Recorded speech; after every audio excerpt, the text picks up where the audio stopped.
Hey guys, this is Chris from Empire Bricks and welcome to another LEGO Star Wars set review. Today we're having a look at set 75204, the Sandspeeder. The set was released in 2018. It comes with 278 pieces, it has 2 minifigures, and it retails for $29.99 in dollars and $39.99 in euros.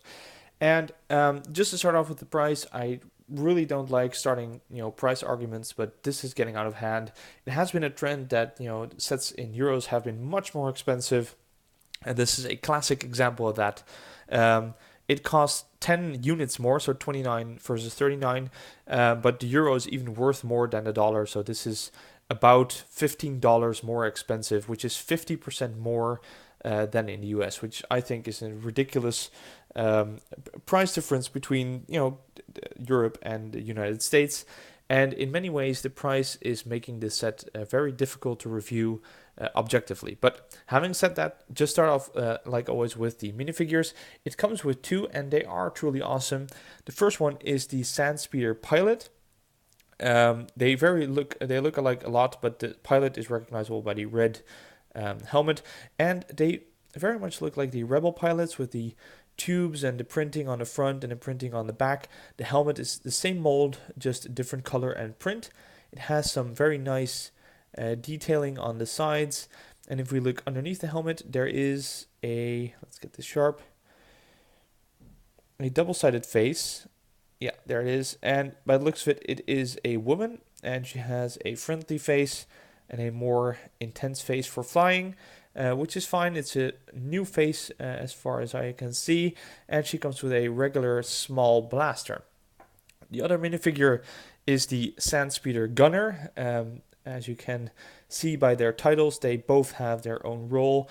Printing is about the same on the back and front, nothing special there. The helmet is white though, and actually has the Rebel insignias, and it seems to say Rey on the side, kind of a reference to the helmet that Rey has in The Force Awakens when she is at the fallen AT-AT foot in the desert of Jakku.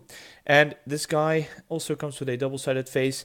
I think we have seen this face before on a microfighter pilot, but I'm not sure about that. And this guy comes with a small regular blaster as well. So those are the minifigures. I think they're pretty cool. It's something new, something fresh, and it's very cool to see all the pilots printing on something non-Rebel, even though you could say these are Rebels or maybe not maybe affiliated with the rebellion, but still fighting the Empire in a way. So I really like how we get some new fresh figures, new helmets, and that's always cool to see. So nice figures. Let's move on to the set itself. And I guess one of the things that you obviously recognize immediately is that it looks a lot like a snowspeeder, which is of course the case. This is simply a snowspeeder in desert colors or tan and dark tan colors. But even though I love the design of the snowspeeder, and you can only release the snowspeeder again and again for so many times, and I'd rather have something new and fresh like this than another snowspeeder. So I think they did a good job on that. The design itself is very, very sturdy. You can flip it around without stuff breaking off. There's some very cool design elements. It's pretty detailed as well. So as you can see, there is this grille piece on the back, which is very correct. There's the engines. There is the flaps that you can actually put up if you want. So I think the design is very successful. There is some stickers involved. You have these fins on the side, which are relatively hard to apply, I would say. I just fired one of these spring-loaded missiles. There's one over here, and there's a sticker over here on the front. And the missile that I just shot came from underneath. There's 2 spring-loaded missiles. You fire them pretty easily because you tend to hold it like this. But if you move your hand too much under the wing, you may fire it by accident. But I think it's okay. So design is good. The build is very sturdy. I like the colors. I like this stud shooter here on the back as a extra gun. People don't really like the stud shooters, but I think for something like this, this really makes stuff work. It gives a little bit of extra functionality instead of a make-believe gun on the back. So that's it about the functionality. So you have these shooters on the underside and on the back. And of course there's a cockpit, and in this case there is just one large cockpit that opens up, and it shows you that there is actually two printed pieces. So there's this printed piece, which is a very cool console that I haven't seen before in other sets, and there is this standard printed piece on the back for the gunner. So the idea is, of course, that you take off the guns from these guys, and you can actually put the pilot in here, have him lean back a little bit, and put the gunner in the back, which for the gunner, it's the case that you actually have to put his legs a little bit underneath the console piece. So he's a bit loose, but he slides in pretty well. It's a kind of an unnatural position, but still it works. And this is something I'll come back to in a moment. You can put the guns in this storage facility over here. And like you just saw, you can close up the canopy again. But the only thing holding it together is this one row of studs attached to this canopy piece. And I guess for this build, this is the only downside that I have, is that this very, very easily breaks off. And I think this should have been solved differently. I think it would have been better because, as you can see, you can actually, there's still a row of studs over here to put something of a wall in between the gunner and the pilot and have them have a little bit of a sturdier build for a cockpit. Because, you know, you can actually, you see, if you want to bend these, the only thing you actually end up doing is break off the roof of the canopy. So I think this is a major, major design flaw.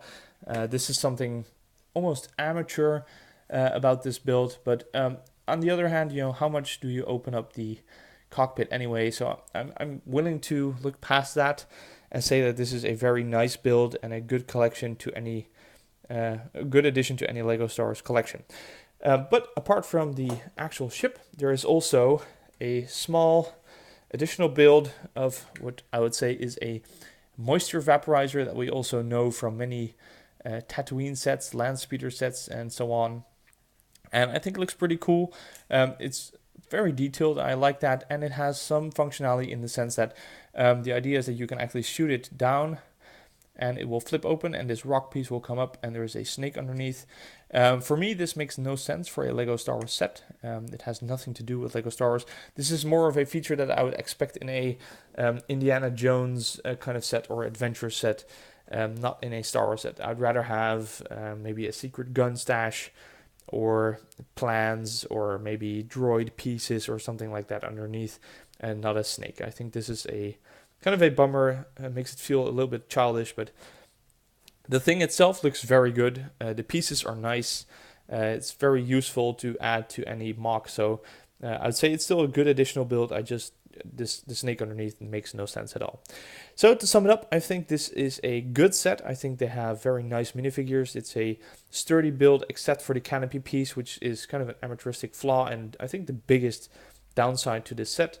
The additional build is very good as well, except for the small snake, which, you know, they shouldn't have included that, but maybe some broken down droid pieces. But apart from those two downsides, I think this is a very reasonable set, except for the price. $29.99 in dollars is very fair for something that has 278 pieces and 2 figures. 39 euros though is not a good price.